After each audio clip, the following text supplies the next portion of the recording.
Welcome to GenZ Talks. This is your host, Ryan Solomon, the head of community and content at Entra. At Entra, we built a social network for entrepreneurs, investors, creators, and freelancers. Every week, this show is recorded live on Entra, and I get to interview the most ambitious and young entrepreneurs and investors from around the world.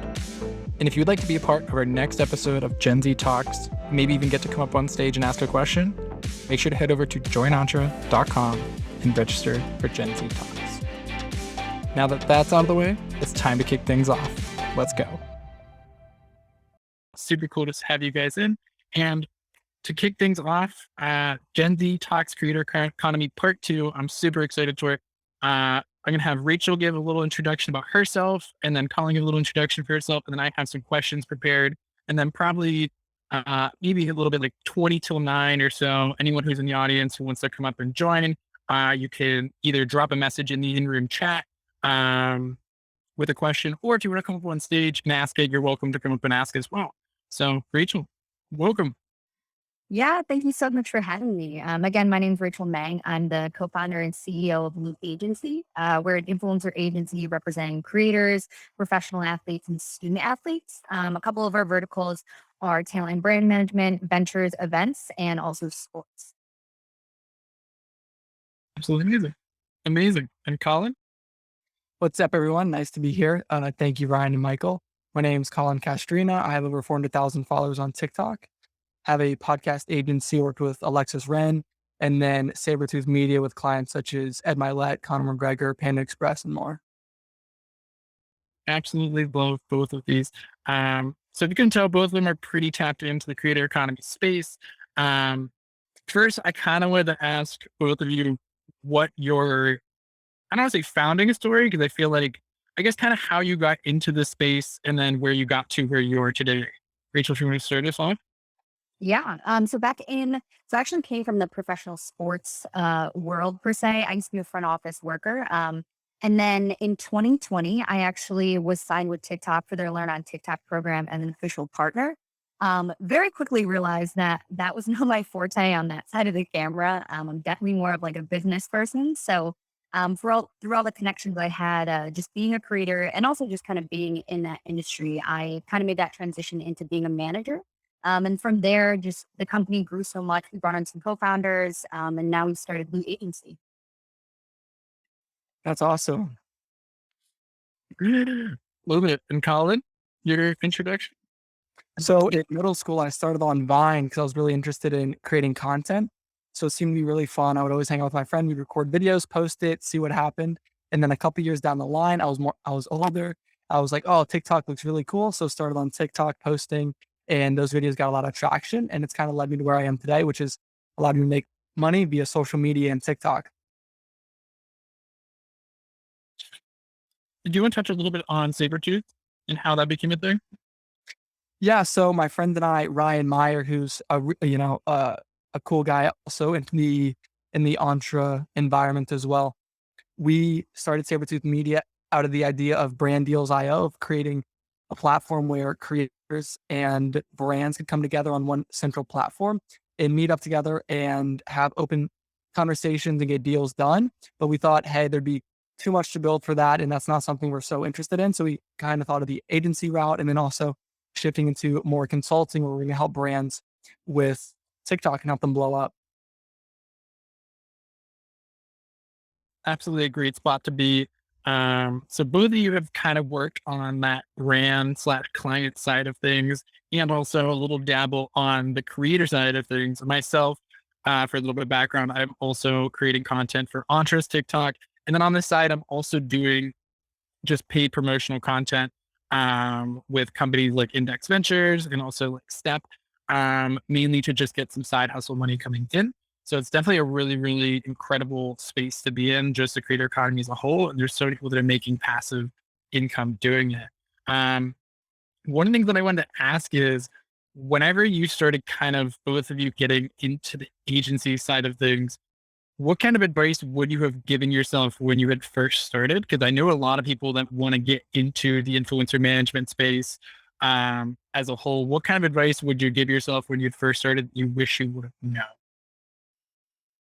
I think, coming from being an influencer manager, I think that one of the things that we really focus on, and myself as well, is kind of figuring out the pain points of creators, and even on the brand side. Because I think, like any good business, a lot of times, if you can come in and kind of resolve the issues that are seen by either one side or both side, it makes you a lot more valuable in the space. And something that I realized a lot of creators had issues with was not only getting in touch with brands, but also sometimes not being represented correctly or just not always being represented well. And I think that that's something that we really focused on that allowed us to grow so quickly. That's awesome. Yeah. And I would say if you're a creator, making sure you're working with someone who you actually like and trust, where if you spend time with them, you wouldn't hate your life. So make sure that you're with someone who you genuinely like to work with and someone who's not lazy. I've had a manager before and they're really lazy, didn't get any deals done. So now I just manage my own platform. So make sure that you're working with people who can bring in money and that are also not going to take too much deal flow and too much cut of what you're doing because you're putting in a lot of work too. So value yourself as a creator and making sure you're working with reputable people.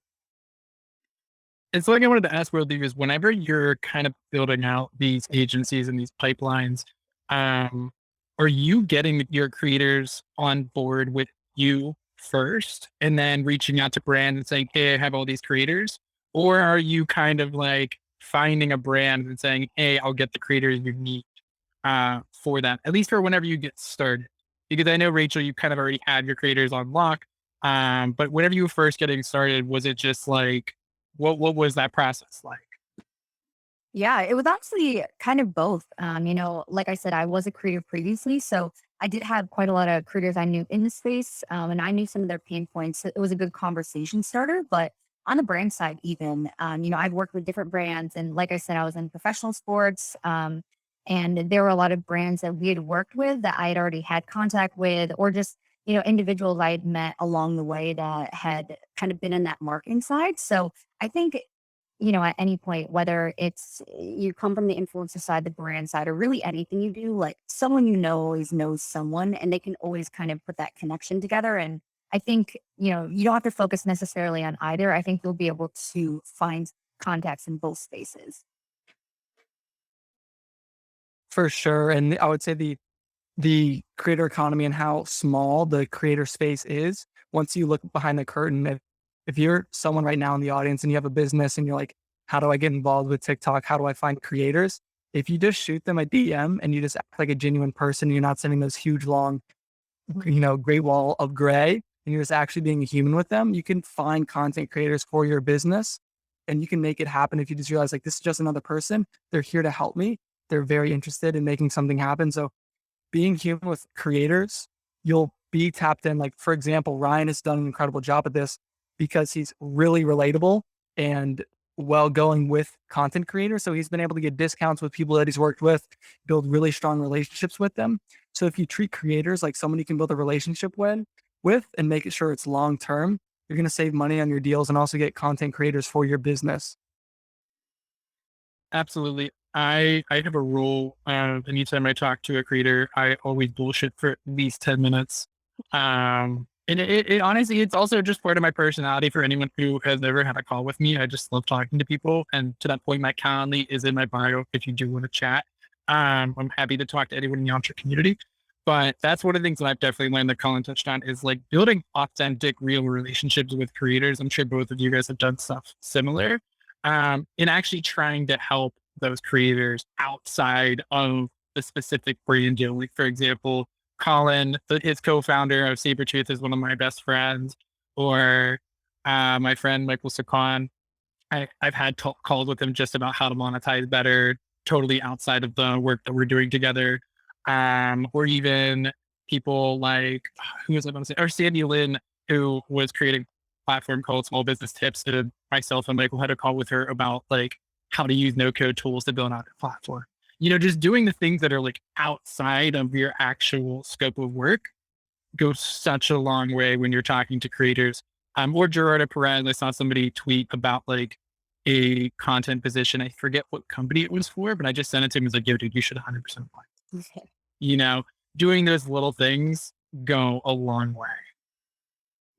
Uh, um, and then one of the things that I wanted to get into is I've met So I've worked with a couple agencies that aren't as organized and incredible. I've only had a couple calls with Rachel, but Rachel, I can just tell is badass. So, and you got your stuff on lock. So one of the things I wanted to ask about is how do you keep all of your influencers, your brand deals, your management? How do you keep things organized? What tools do you use? And then Colin, you as well. Yeah. So when I was in college, I was a student athlete at Rutgers. I was full time. So that's like 6 days a week, twice a day. And then I was at a lot of campus organizations, and obviously full time student. So I've always like overdone, my stuff. Even from then, it taught me a lot about like time management organization. So today it's really important for me, especially with what you just said. And I actually use Notion. I fully rely on that. That's where I keep everything for my agency, all of our creators. And the great thing is that you can share different things in there. So all of our creators know exactly like when scripts are, they know where to post, they know a lot of information. And something that we do very transparent. We like to know, we like to let the know or let the creators know exactly what brands we're talking to at what rates, just so we're on the same page, just in case there's a brand they don't want to work with at that moment because maybe they had a project they're working on by themselves. So we're again really transparent, and it's something where Notion has just been a really, really good thing for us to use. That's an awesome tip. With Sabretooth, I don't do anything related to influencer management. So what we do is we do a lot of consulting. So whether it's e-commerce, I'll recommend a niche and or a couple influencers and then let them take it from there. But when it comes to us personally bringing brand influencers, that's not something that we use. So definitely use Rachel's tip on using Notion.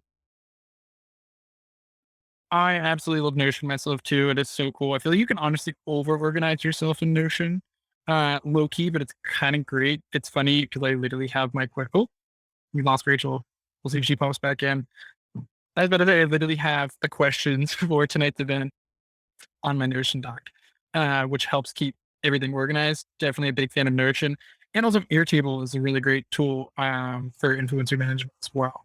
I want to see, Oop, Rachel, we good? Yep. Sorry, I couldn't hear anything for like 10 seconds. Oh, good. Well, hey, we're all here for the feedback. And if anyone does have feedback, if the room's buggy or something's happening, please shoot myself or Michael a DM. You do automatically connect with both of us. So definitely shoot us a DM. We're all here for the feedback, good or bad. Um, and then I wanted to jump into kind of, we kind of touched on more of like the management side of things.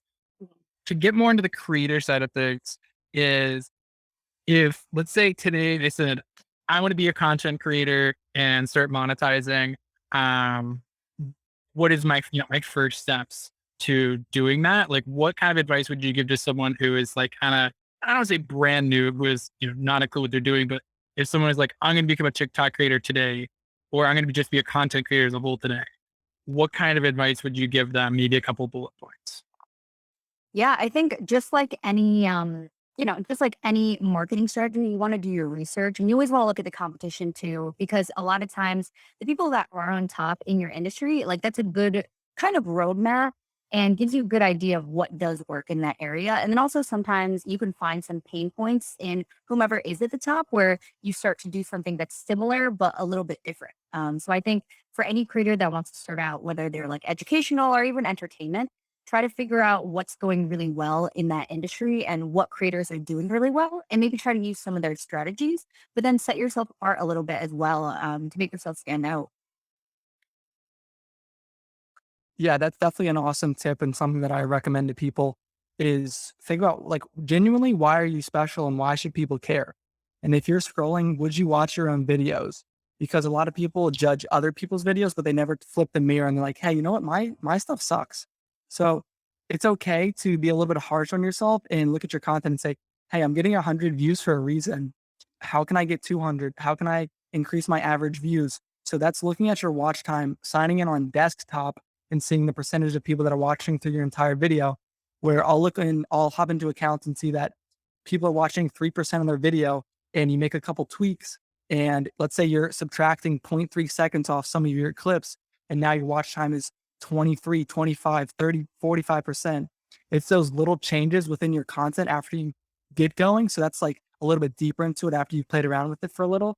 But once you're getting started, I would say watch TikTok in the niche that you're interested in for 3 days and just really immerse yourself within that. Take notes on who's doing really well, and then say like, you know what, I'm really good at this aspect. No one's really talked about this, and this is how I'm going to build my community. And you can think about it as two ways. For example, my page, I post broader content, which allows me to pull in a little bit more followers. Or it's like, do I want to be really, really tight with my audience where it might be slower growth, but I'm replying to comments or I'm making sure that my content is super niche, where you're not going to get really, really crazy views, but you're going to have a really tight audience. So you can kind of think of, do I want to be uber famous or do I want to have a super tight audience? And what's going to make me stand out? That's a really good piece of advice. And for us, like, we kind of hit both. We want to hit the broader, like, entrepreneurs as a whole, but sometimes our content that we'll post is like straight up just geared towards people who are into venture capital or just people who are interested in tech and startups and stuff like that. And those videos might not necessarily do as well, but they're serving our core audience really, really well. Yeah. And it's sometimes you post those really niche down videos where you're like, hey, I'm going to take a big L on my views and engagement right quick, but it's going to either establish my authority and show that I really do know what I'm talking about. And it also allows people within who are following you to say like, hey, this person's actually like, I feel like I can comment on their videos and they'll reply or they'll stay close with me. And they're just not just posting content to make a bunch of money, that they actually care that I'm following them. Absolutely. Um, and what else was I going to say on top of that? No, like you said, like figuring out what, like, I think a piece of advice to somebody else is like, it's not only figuring out like the broad niche of like, I was talking to somebody who is kind of creating this talent hiring platform for diverse people in tech. And he was saying he's debating on going between educational and kind of like funny. And I was like, well, that's not only the important part. The important part is also the format, you know? So one of the things that I learned as like a little trick for our content and our audience is I've learned that screenshotting a tweet or a piece of text and putting it behind you, whether it's a tweet, a post on Entra, or something else, and reading it off has been a huge little growth hack because people have to read. They have to read the entire thing as you're reading it. Watch time, just for the people in the audience. If you're a little confused why he would do that, because it really helps your watch time. Exactly. So I try to get a couple of those out every single week because those videos do really, really well for my audience. And also if I'm screenshotting people that are verified on Twitter or people that might be somewhat recognizable, maybe it's Elon, whoever it is, it's been a really, really good growth hack for us. And also just memes as a whole, finding quality memes and just reading off memes has been really good. I've had a couple of those hit hundreds of thousands and I've had a couple of them hit a couple million. So memes are super, super powerful tool. And you're also just repurposing another piece of content and kind of putting your own little spin on it, which is a great way to do it. And also if it blew up on Twitter, then it will have a good chance of it blowing up on TikTok as well.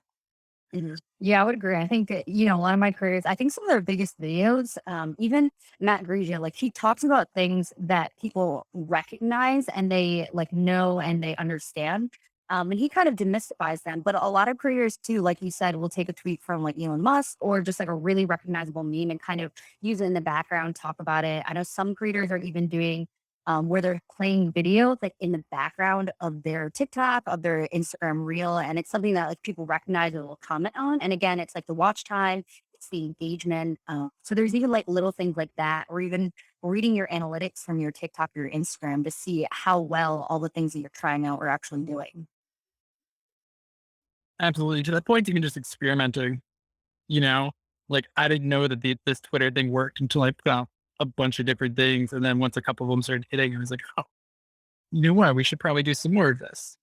And then kind of the next thing I wanted to jump into just a little bit, we touched on relationships earlier. I wanted to touch on kind of collabing, and I also, Rachel, I kind of wanted to have you plug a little bit about what you're doing this weekend in case anyone is in Austin, Texas. Yeah, yeah. So we're actually going to be, if anyone knows about FinCon, we're going to be at FinCon with 13 of our creators. We have them in a content house down there, and we actually have all of them collaborating together. And then we actually have a sponsored brand. So one of the days a brand is coming in, we're making all of our usual sponsored content, but the brand actually gets to be there and be in person, meet all of our creators, doing a networking event. And then during the week, we'll also have an open door policy to any brands that want to come say hello or any creators that want to collaborate with our creators. So it's actually the first one that we're doing. It's called our season one Loop House. We're really excited. It's going to be really fun, really different, and especially for FinCon. I haven't been before, so I'm pretty excited. Super cool. Honestly, I want to book a flight down to Austin so bad. Me and Collin we're down in Austin back at the beginning of August, and I Cool. Austin. It's awesome. Oh yeah, if you guys are in the Austin area next week, you're welcome to come to the house. We have these bubbles that another startup company sent us. They're edible. We have a bunch of different brands, kind of like all this fun stuff in the house, goodie bags. If you're looking for a ring light, we have so many. That's sick. Yeah, we're excited. It's our season one, so we're excited to do this first one, test it out, and then maybe hop around to a different location and try another. Also, one thing that I'd suggest looking into if you haven't, there's a startup called Together Casa. And I've had some messages with their CEO on Twitter, and I know one of the guys who I think is their head of growth.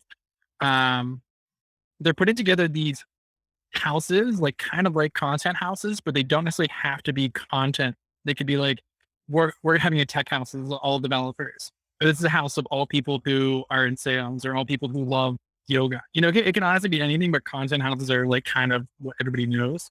Yeah. And so it's a platform that allows you to easily find those houses, manage them, and get like a bulk crew of people to go for an extended period of time. Um, Happy to make an intro to their team. It's a really, really cool product. And we actually have a discount with them on Launcher Pro as well. I'm not sure what the discount is or how much it is, but I know we definitely do have one. Oh, that's awesome. Yeah, it's so crazy. Just as the creator economy has grown and social media as well, so many of these houses have popped up. I know Launch House out in California is just releasing their New York City one in Chelsea or actually in September. And that's another one where it's just founders living together and doing different cohorts. They have like different groups that live together there, but it's so interesting how these houses have like popped up across the country. They all have like different backstories and different reasons. Kind of reminds me of a launch house out in Beverly Hills that has all these founders living in like Paris Hilton's like Yes, house. that's what I'm talking about. Absolutely wild. And honestly, it makes a lot of sense. Like if you're going to be there and you're going to meet all these incredible people, I really do think having a strong network is immensely valuable. Um, it's so, so, so valuable because you can get by um, having a strong network and not a lack of skills, but like not as many skills as maybe the person that you'd be competing with. But if you have a stronger network, you put yourself further ahead. Yeah, exactly. It really is like when everyone says it's about who it really is. It knows you and who knows your body of work. Absolutely. And the next question I want to jump into, I mean, you guys both might have some biases on this, but I'm still gonna ask anyway. Who are some of your favorite creators and why? Um, some of them can be people that you work with directly, some of them can be people that are just completely out there. I have some people in mind here, but I'm curious who are some of your favorite content creators and what makes you think that they're so incredible?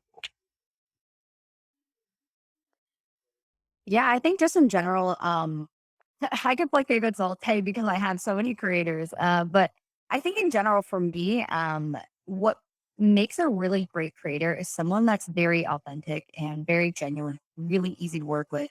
Whether you're coming from like the influencer manager side or even like the brand side, as they're building out campaigns and searching for creators, the easier you are to work with and the more easygoing, flexible, and also, like Colin was saying earlier, staying true to your value and your rates. I think that's important too. I think all of that put together just makes a really, really good creator and a really good relationship. And for me, that's all my creators, but like that's the best creators I have are the ones that have a great relationship because they're just so flexible, understanding, they do great work. Definitely people who are easy to work with. Definitely make life a lot easier for everyone, and they're also usually a lot more well-going people. So definitely cannot disagree with that for sure. I would say creators that have been really on the come up is the guy that says, "Well, hello, buddy." If you've seen him on your For You page, he's probably my favorite creator right now because he blew up really fast. And what he does is he takes his iPhone, puts it on a little tripod. He has his dog, and he's just a normal person. He's not trying to be an influencer. And a lot of times when you see people really trying to be an influencer, it like moves the goal away from them because they're trying so hard to be an influencer, they don't become one. So it's the people that are really chill and low key that are just having fun and just trying to make people's day better. I'm a really big fan wanting those people to win. So people like the guy that says, "Hey buddy," is definitely my favorite guy right now because he's chill. He wants people to be happy when they watch his videos. So the people that just make videos out of the benefit of the audience instead of benefit for themselves are the people that I really cheer for. Mm, for sure. And I think some of the people like that, I can remind like Hobby Lean, the guy who just does like he flicks his hands down. You guys have seen him. He's just like literally exploded to more than like 100 million on TikTok. He cracks me up, and that's kind of how he started. Another interesting creator that I love, I'd say Josh Richards as well.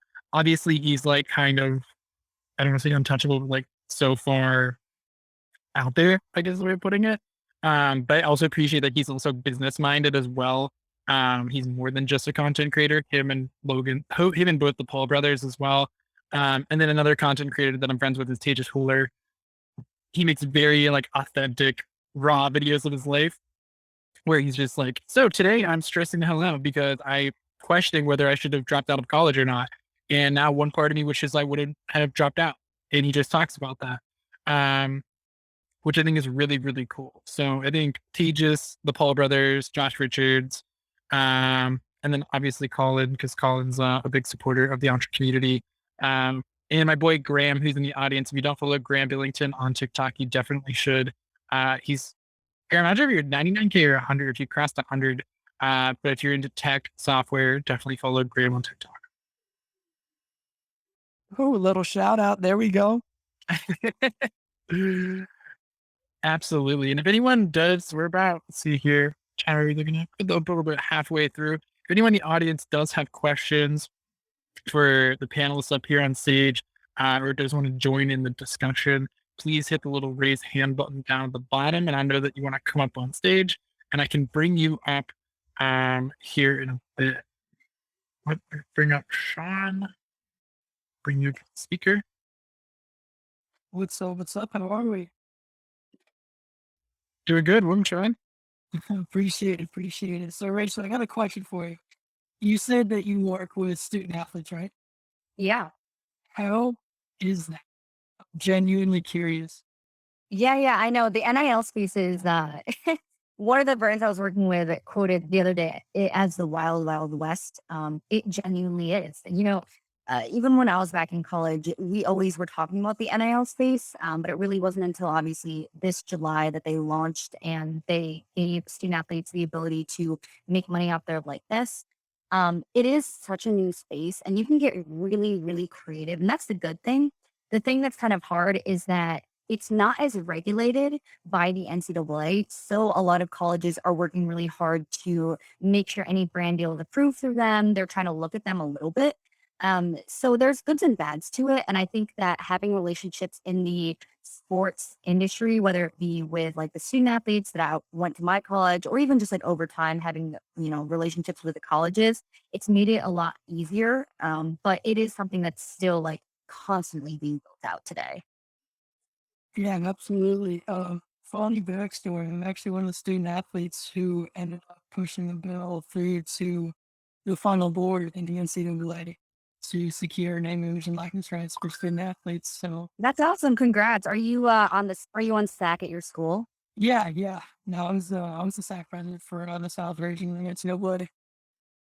Nice. Congrats. Yeah, we had a couple kids, not when I was there, but I remember there's a couple, I think our president was also involved in something where like he was going to the Big Ten because Rutgers moved in the Big Ten in 2014.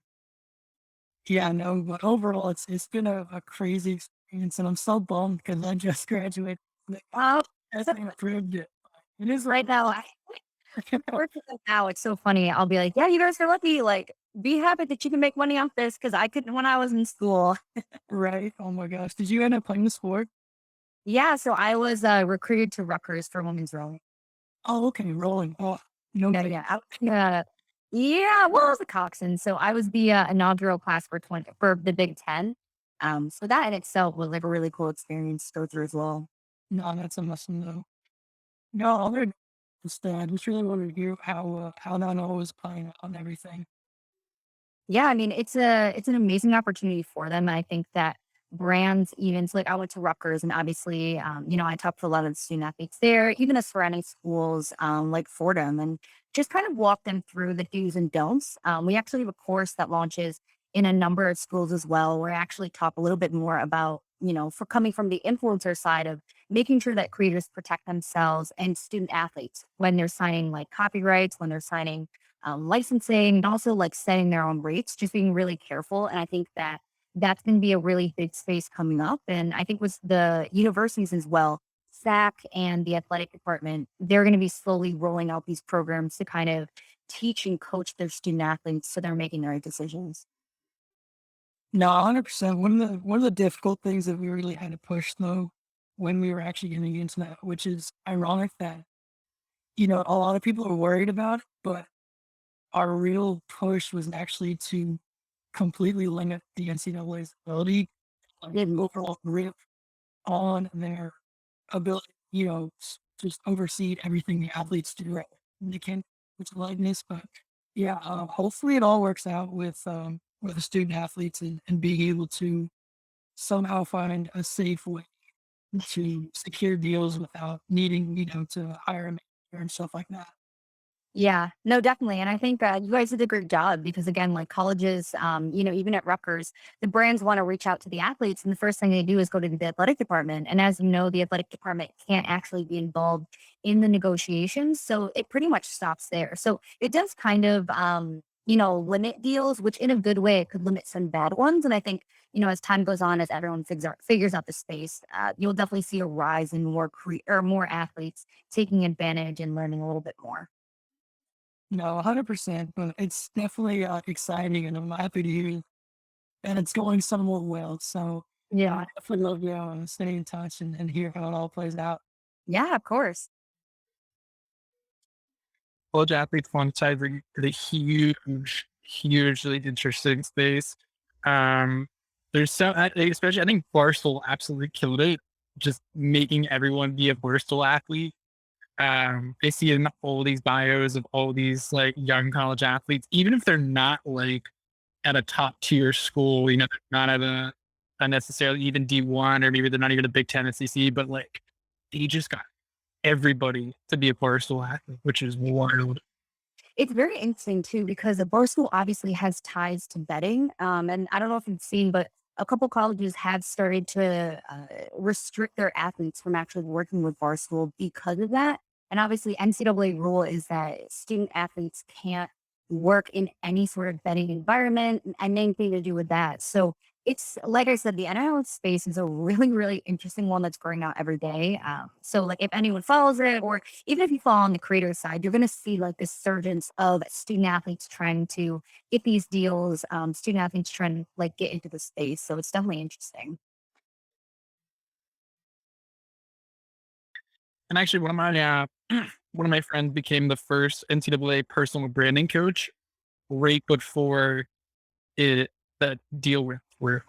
So he positioned himself really, really well for that. He's over at Duquesne, which is a um, basketball school over in Pitt. Um, so yeah, definitely someone worth connecting with. Jordan Bruni, absolutely killing it in the space. Anyone else in the audience has any questions? I see Graham Billington wants to come up as a speaker. What's going on, Graham? Long time no see. Hey, how you doing, guys? Thanks for having me up.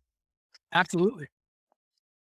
I was just had a few questions. I know you guys mentioned some creator making content for more the audience, just sort of kind of pinpointing what the audience wants to hear. And I was just wondering, would you recommend doing that or making content that the creator wants to make? Like, where do you find that balance?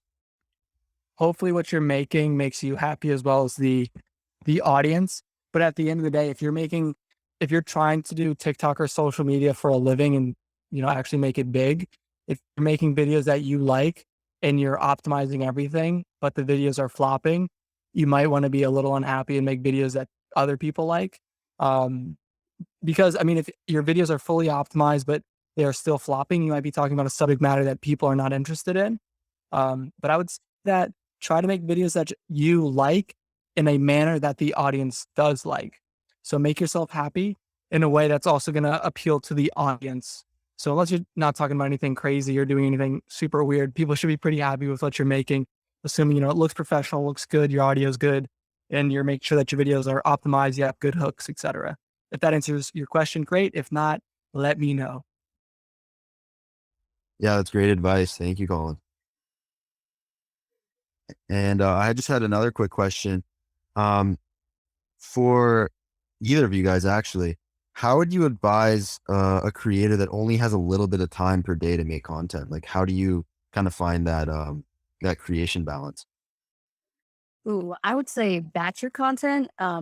I have only a small handful of creators that actually don't batch their content. So even just staying up with trends, like knowing kind of what you want to talk about, you can write it all down. And then on like a Sunday, if you're a student, or like another day, you can kind of start filming them like all in one back to back. And then take the time to edit it and do the rest of the things that you have to do for your content. But as far as my creators go, all of them swear by batching it. So that would be my recommendation. By batching it, oh, sorry, Colin. By batching it, do you mean just doing it all at once and kind of posting them out throughout the week? Yeah, so a lot of them will use apps that will help them schedule content for when it goes out. But again, yeah, they do film the content. Some do it like off their camera, some do it off of right from the TikTok app. So it really kind of depends. But regardless, they film all their content in like one sitting, and then they have it to post throughout the week. That's great advice. Thank you. Yeah, For you, Colin. that's a really strong piece of advice. And to add on to that, I would say making a template for your videos where my hook is about this long and this is what it looks like. My clip 2, 3, 4, whatever it may be, is similar to this. And then this is what my hook looks like. This is what my call to action or ending piece looks like, where you know what your video is going to look like, and you just have to drop in the content. That's also going to speed up your process. So having a template for your videos. That's a great point. I didn't even think about that. And then the last thing I was going to add is finding content that is, I think I kind of batch my content into two different things. One, things that are time sensitive. So like trends or news or things that like if I post too long from now, it won't make sense. And then B is more just general things, as in I can post this anytime of this year and it will work. Maybe it's my 3 favorite books, or it's a piece of advice on building a tech startup, or whatever it is. Batching that general content is going to be your best move, because then you just always have stuff on queue that you can post at any time. And then if you can do the time sensitive stuff whenever it comes up or it pops up in the news, you can post it, or you can just like create it and post it. And then another thing too is like finding finding content types that are easy to create and post. So like for me, I was mentioning earlier, just reading off tweets and stuff. Some of those TikToks take me literally 10 minutes and they'll be my most viewed videos. You know what I mean? They're not scripted. I literally I come up with a hook on the spot. I read it off and boom, send it out. And actually on Sunday night, I made like 5 TikToks. So that definitely helped. And today I batched 2 more. It's definitely a really good way of doing it, is trying to time block. I do have time blocks in my day, but I don't always follow them. So they always end up happening at like 1 in the morning, but definitely gonna have a better schedule than myself. Yeah, that's awesome insight. It's funny. I do the same thing, Ryan. Sometimes my videos that take like 5 minutes to make are the ones that do the best versus the ones I spend an hour on.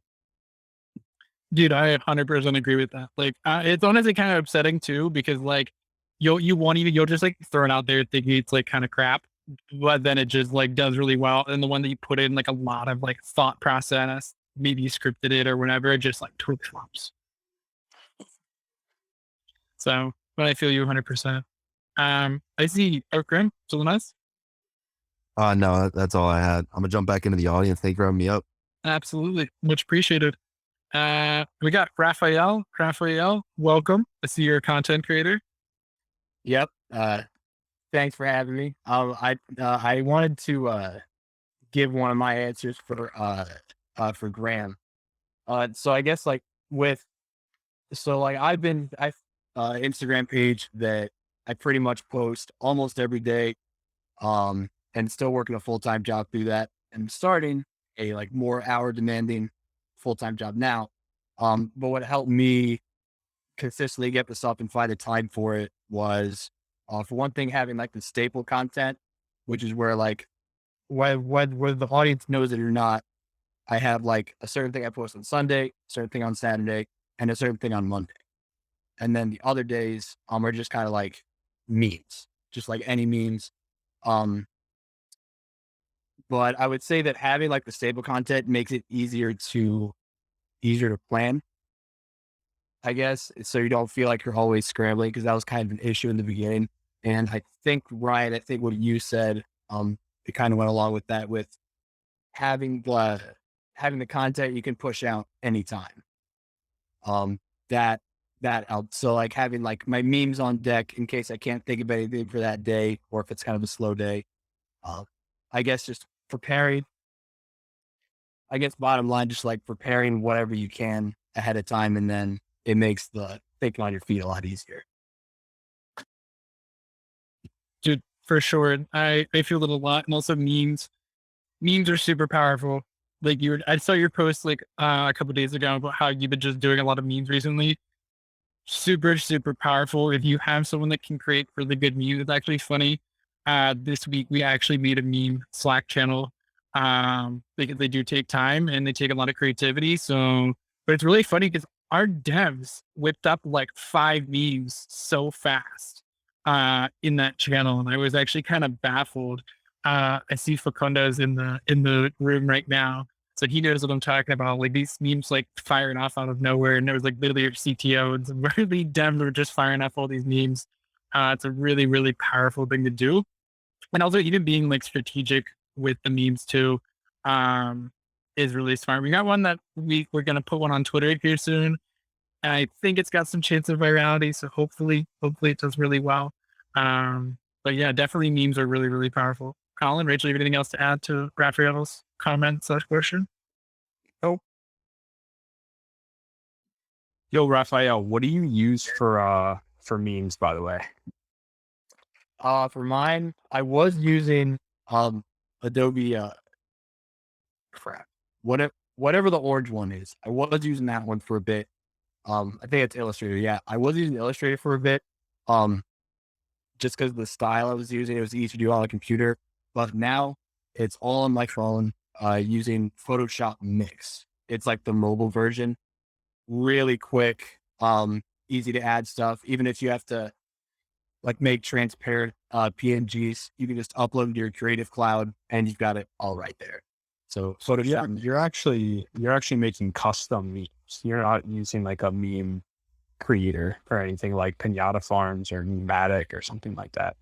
No, well, yeah, I guess for the picture memes, I use Photoshop Mix. Yeah, I guess I just kind of line everything up, put the text on.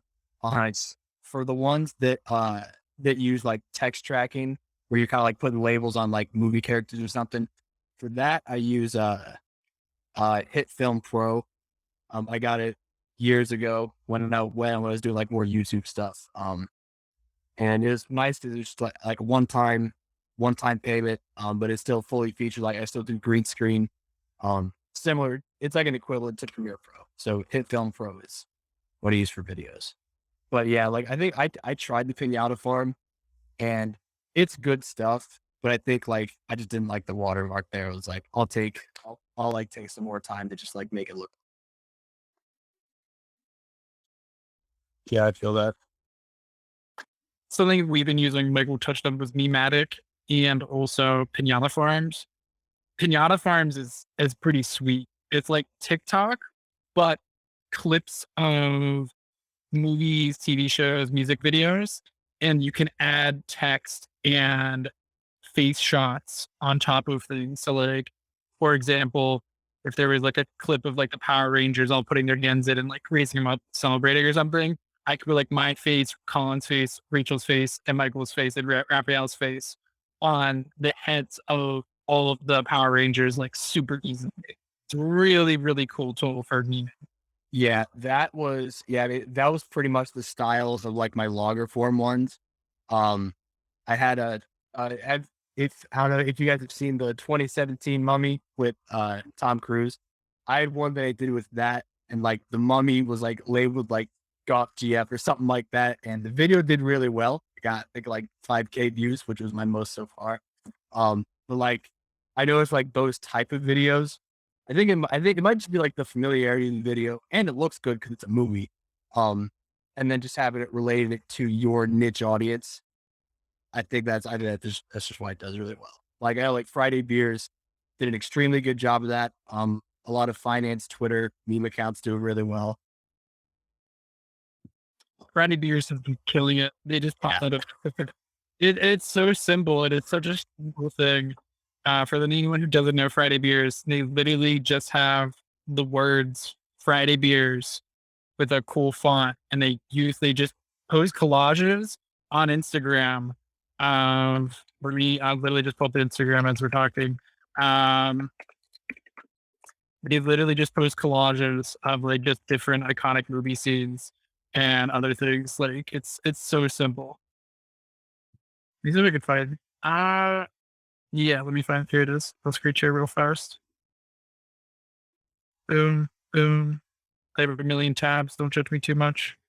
Like literally, it's just boom, boom. Almost Friday. They just do it for a million different like iconic images, and they also just throw like a bunch of text on all of their videos about it almost being Friday. See my local tender for the first time. Like they're so funny on what they do. It's honestly really, really good.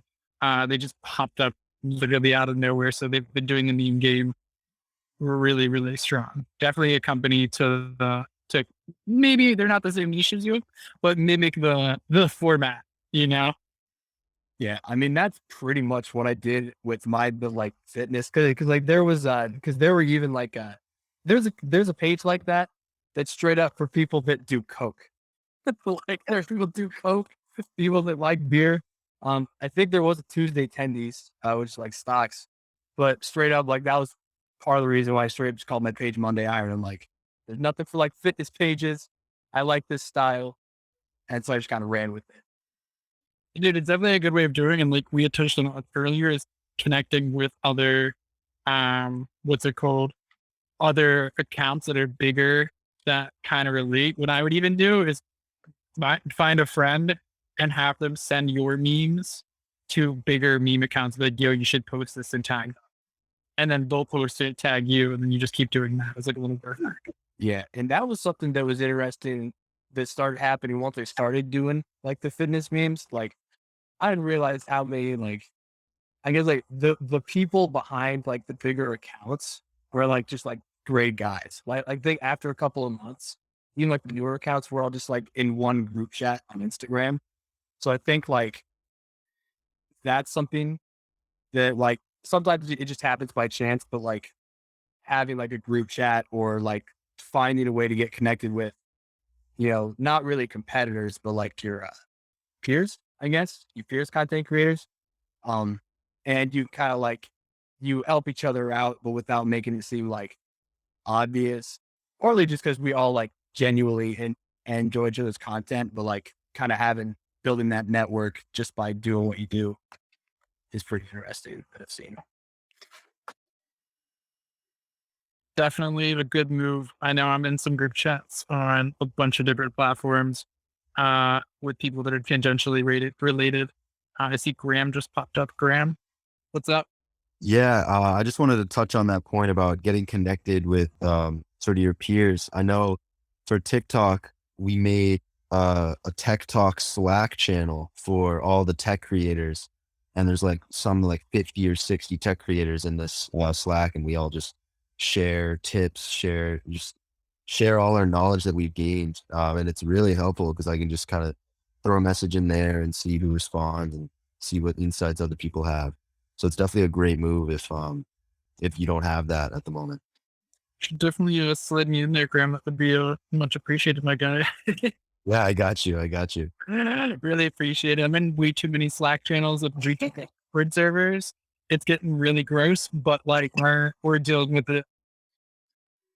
Getting very fragmented. Look in the audience, Sean, Cameron, Rich, anyone in the audience have questions or comments for our incredible guests up here on stage? Hope to see Sean wants to come back up. Bring Sean up. What's up, Sean? What up? Sorry about that. Yeah, so actually, this is something that's touched from another thing, the clubhouse room after you jumped out. But one of the things you mentioned in like the very beginning, it's like what makes good content, and that was one of the things I kind of wanted to hear from you about.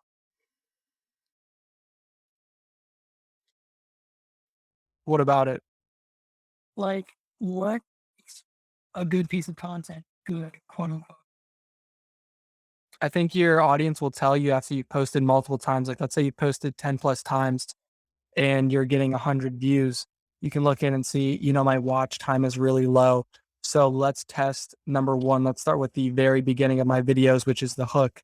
Is my hook too long? Do I have a half-second play before I even say a word? So starting with your hook and looking at your watch time. So if you started to fix up your hooks and you see people have watched more duration of your video, say, okay, maybe my second or third clip, that's seems when people start to drop off. How can I make that more enticing or more engaging? So looking at your watch time, correcting your hook first, and then going down the line to try to increase your watch time. And then also looking through comments. And are you using any call to action? You're saying like and follow and no one likes or follows, or you're not even having a call to action.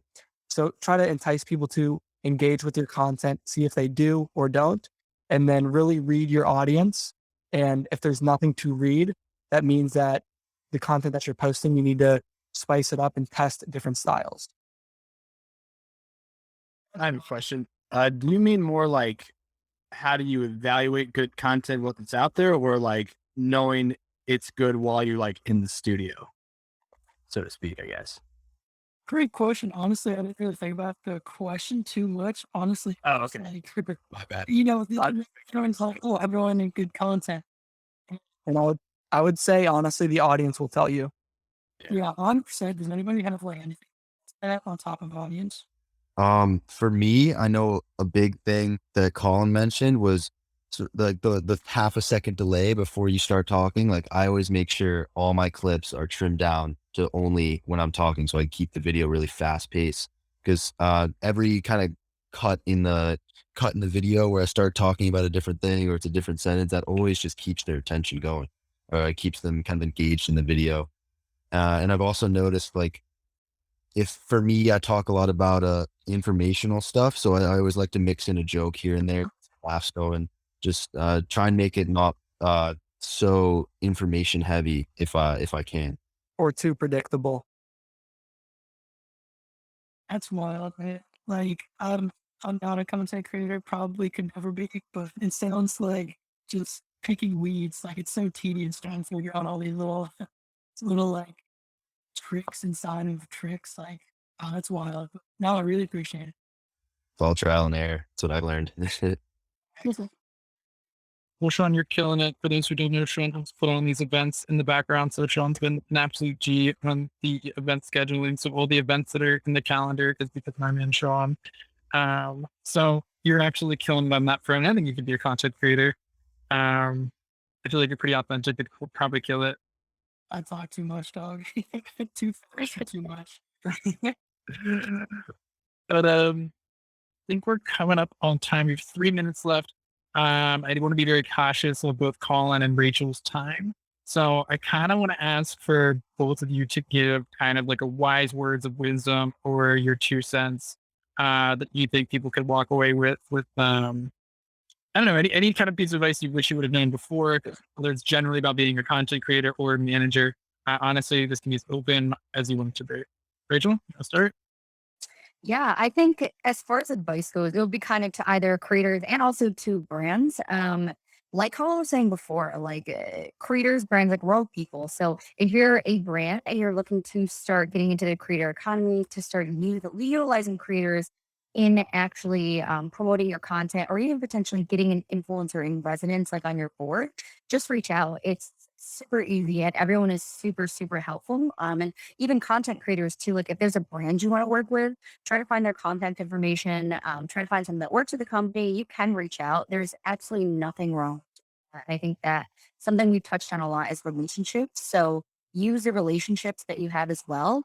And I think there's just many, many ways that both sides can benefit. I think it just takes the first person reaching out.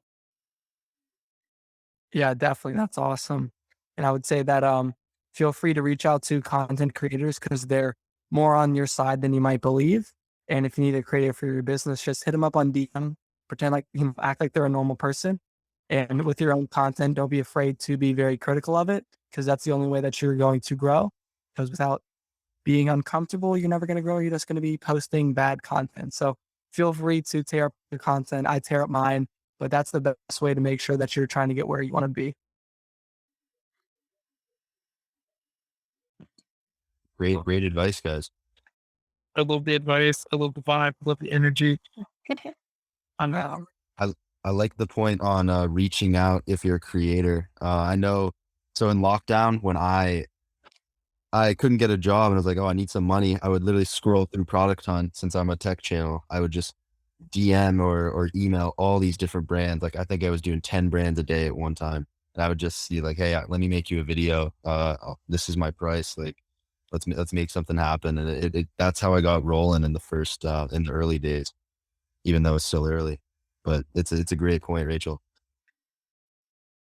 That's awesome. And thank you, Ryan, for having me. Yeah, absolutely. Thank you both for taking the time to hang out with myself, Michael, and the rest of the entre community here. We had a lot of faces pop in and out throughout the whole room. I can't wait to be doing some more events in the future. And for anyone who is listening in right now, if you haven't updated the new mobile app, make sure to. We just pushed out a whole new build. So now you can see the pitch feed with all these startup founders pitching their startups. So we're super, super excited for that new feature to be rolling out. And we're going to be pushing a whole lot of new updates over the course of this next month or so. So definitely be on the lookout for that. And yeah, thank you so much, Collin, Rachel. Really appreciate you guys taking the time. We'll catch you around, everybody. I'm going to close up the room. Thank you so much for listening to this episode of GenZ Talks. Make sure to connect with me and thousands of other entrepreneurs, investors, and creators over at joinentre.com. Or you can download our mobile app for both iOS and Android. Also, don't forget to follow us on social at joinentre.